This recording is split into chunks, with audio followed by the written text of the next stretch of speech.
All right. So this morning we're going to be starting with Art in Action.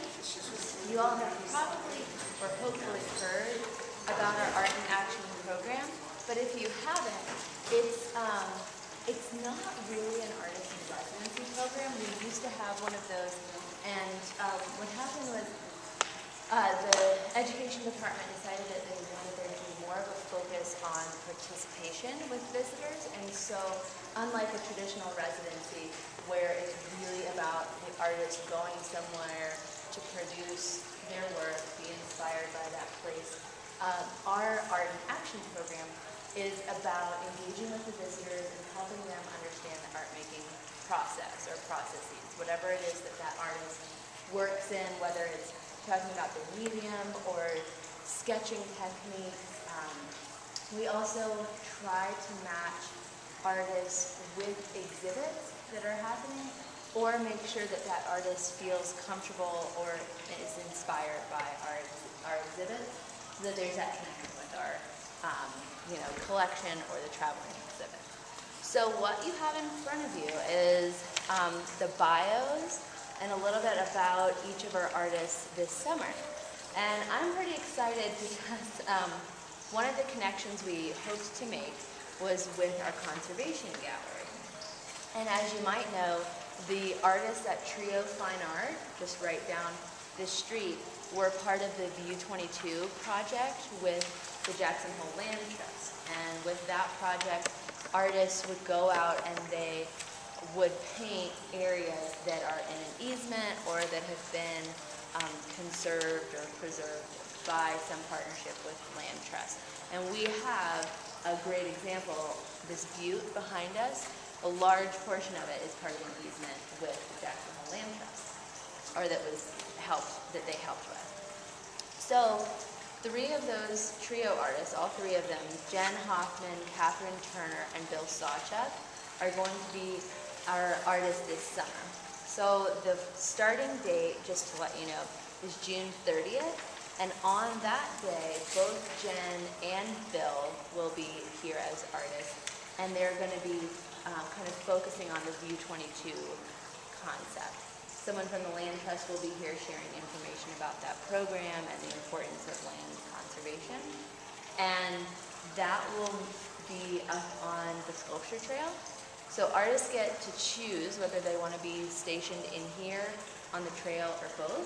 When they're in here, it's usually this space right here. And then when it's on the trail, they kind of get to choose, do they need a tent, do they want to be way out on the trail, or right out front.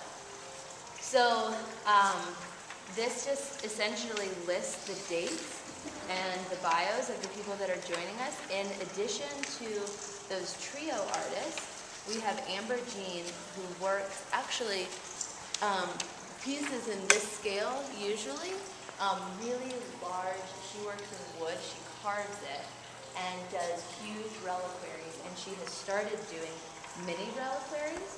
And if you were here for our trophy art event, you might have seen hers. It was a little one with like a turkey vulture skull in it, and it had feathers in the back. So she's doing a lot of those nowadays, and she will be outside working with wood. And then Amy Ringholz will be here. A lot of you probably know of Amy, quite popular here. And she is doing a 2-week exhibit that will be in this space. And it sounds like it's going to be quite exciting. It's part of her Rise of the Phoenix event. And it'll go through the entrance down here, and some of it might even be outside. So she'll be here, and hers is a little bit different. We have her scheduled for the full 2 weeks, and the program is typically Monday through Friday, 10 to 2. But for her, she is planning on just kind of like being around as much as she can be. And these artists, they choose some sort of participatory element, whether that's sketching, wood carving. We've had people do work with clay, so we get, like Sculpey or something similar. And what we would love to do this year, that we didn't do last year, is involve volunteers. So we've got these artists. It's a great opportunity to connect with artists, to help them and we want to make sure that we get as many visitors engaged as we can. Whether that's watching the artist, spending 5 minutes there. Some people come and they spend an hour there and then they come back throughout the week. So there's a large range of engagement, but it'd be really nice to have volunteers helping with the artist and then also kind of being around to make sure that visitors know what's going on. That way, if the artist is already working with someone or working with a group, they don't necessarily have to stop and kind of explain what's going on, and that everyone is welcome.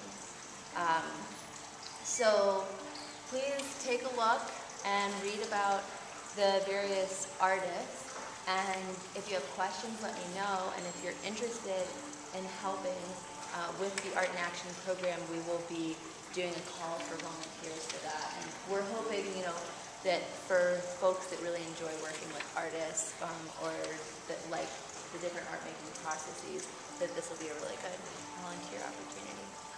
Do you all have any questions? Okay, well, if you think of any, let me know. I think it'll be a lot of fun. All of these, I actually happen to know all of these artists, and they're all, I'm sure a lot of you all do too, and they're just really fun people, so it should be a great summer. Do people get to come and do an art project with the artist? Is that what you're saying? Yes, so sorry, I should have explained that better. Yeah, so they basically get to come. There's usually a table set out, and anyone that comes through can come. In fact, they don't even necessarily have to do museum admission. They don't have to pay to go through the galleries.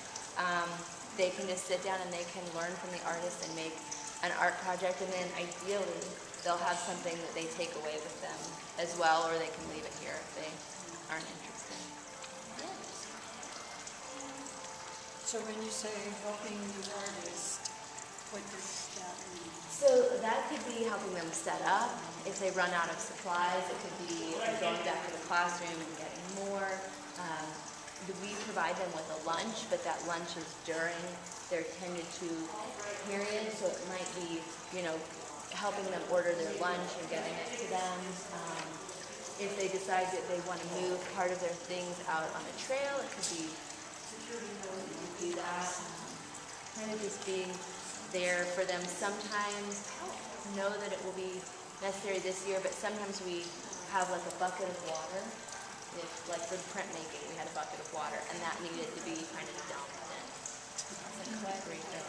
Yeah, for clay. I did it a couple times. Part of it is just talking to the visitors coming in and encouraging them to come over because they're not, sometimes they don't feel like they can approach them. Yeah. So just kind of talking, saying, oh, come on over, we have Catherine Turner here, or, Do the artists have stuff for sale there also? So they are not allowed to sell pieces here, but they are welcome to bring certain pieces, so they should all have at least a few pieces that they can demonstrate as like a final product or different stages of the product. And then, of course, if someone is really interested, they're, welcome to give their contact information, refer them to their website. Sometimes people do make arrangements for sales, but they do that away. They say, I'll meet you like in the parking lot in a little bit, or I'll meet you in town and we can make arrangements for that. We just can't have pieces sold. So these artists don't necessarily sell their art in Jackson? Okay. Yeah. Or do they? Most of these do. Yeah. There are galleries right down the street for 3 of them. Oh, okay. And then, Yeah. and then Amy Ringholt sells her pieces here. And Amber Jean has So they can always go collectors there. here, but she's from Montana. Yeah, so they could either go to their gallery or their studio or connect with them.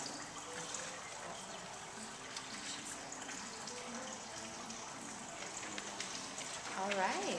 Well, thank you all so much for listening to my Art in Action spiel. I'm really excited about this year. And do you want me to trade with you?